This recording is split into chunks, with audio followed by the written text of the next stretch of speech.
everybody. I want to welcome you again to this week's podcast, The Real Estate Rundown. Today I'm Robert Green, and this is Trey Wilkinson. We see a lot of questions that involve what does it look like to get into investing, real estate investing, all the ups and downs and things like that. So we just want to bring some questions and get some expertise and answer from somebody who knows the ins and outs of it. So today, so the question is how does an investor begin to diversify their portfolio? This is speaking to someone who's kind of been in the game and has a few, and how do they begin to diversify? Sure. Well, there's a couple different ways you could think about diversifying your portfolio. If you've got, say some single family rentals, you could look outside that into multifamily or commercial. I prefer single family, so you can diversify your portfolio with just adding other single family, and what that will allow you to do, even adding other properties, is if you have vacancy or you have unexpected repairs or something like that. If you have 10 versus 3 or 15 versus 5 or 7 or 8, then that allows you to offset some of those unexpected expenses or out of the ordinary expenses that you might have through vacancy or larger repairs or something like that, or a roof that you need to replace. So I would say, you can diversify many ways. My personal favorite is just adding to the portfolio, because at that point it averages over a larger number versus a smaller number. Very interesting. So the big one, flipping houses versus long-term rental, which is better and why?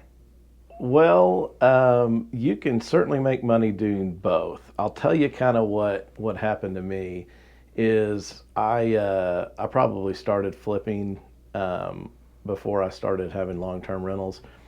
What I found was the first 2 or 3 I did, I maybe made $5, $8, $10, $12,000, and I chased my tail for a few months, and I was like, man, I really think I should have made more money than I did. Once I finally got all my costs in and figured out what I netted after I left the title company, I said, if I made $8,000 or $10,000 on this, I probably could have made that every single year if I'd held on to the house or more. Sure. So I started kind of holding on to them at that point. And I said, I'd rather make it every year than just one shot. Then I got to go look for the next one, look for the next one. So I've definitely done both. They definitely both work. I have shifted much more towards long-term rentals myself, just because that income keeps clicking every month, and you don't think about it, but that price appreciation really helps you over time. That makes sense. It's eliminating the chasing the deal feel. It's kind of more of a status quo, and everything stays the same rather than having to constantly chase yourself. Sure, I'm not having to go to the next deal because I look forward to that rental income that's coming in every month. Definitely got to save up for the unexpected, because it will happen. But sure. Right now, I would say my preference is long-term holds. Sure. You kind of touched on that when you answered that question, talking about the year after year income. How does an investor calculate their return on investment? As far as, is there a special number to aim for? When you buy the house, to rent values, things like that. Sure. I want to, when I'm looking at a deal, whether I'm going to buy it or not, is at the end of after I get it all fixed up and ready to rent, and once it's stabilized, I want a double-digit return. Obviously the higher the better, but if I don't really want to jump through all those hoops and go to all the trouble if I'm not getting the return I need to make it comfortable and make it work. Also, I want to build in some contingency there because, again, things pop up and things happen. Sure. So I want to make 10% on my investment at least, but ideally I shoot higher than that on a cash flow basis. But you got to factor in a lot of other things because just if you're going to rent a property, say for $1,000, just to make the math easy, and that's $12,000 a year, well, you're going to have to pay those real estate taxes every year, and they're going to creep up more than likely. Mm-hmm. You're going to have to pay that insurance every year, every month, however you break it down, and that's probably going to increase over time. And you definitely are going to have repairs and maintenance. People don't factor that in, but you're going to have it. Sure. You're also going to have, vacancy and turnover and collections and other items.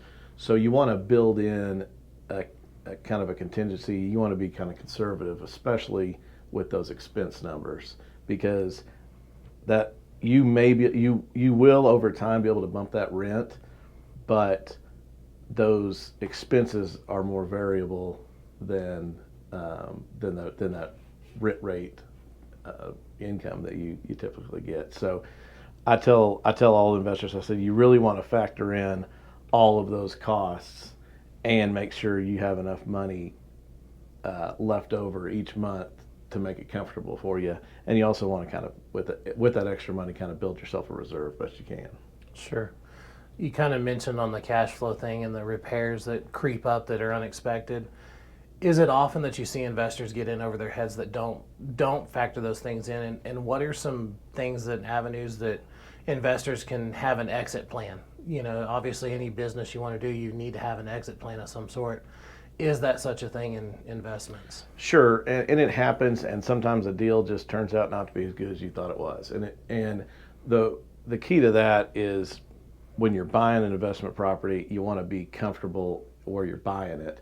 You don't make your money when you're selling the property. You make your money when you buy it. So if you get in there and you get a bad tenant and you say, I don't like this, or this property's, I'm chasing this down every month or chasing that down every month, you want to be in a position where if you needed to, you could sell the property and you have plenty of room where you can get all your money back plus, some good cushion in there. I mean, every property I buy is at a discount. So sure. That's just the way I operate. So when I go to market, I can sell it at full retail, or if I don't want to get it in the condition it needs to be for full retail, I could comfortably sell it and still have enough room to get out of the property if it just didn't work out the way I thought it should have. Sure. Well, that's all great information. Wanted to thank you for coming by and sharing some expertise in the investment world. I know it's a kind of a dark hole for a lot of people who don't have the education or the direction about it. And so sharing some of your experiences and working through this, I appreciate you coming by and sharing. Sure. Thanks for having me, Robert. Awesome. Thanks.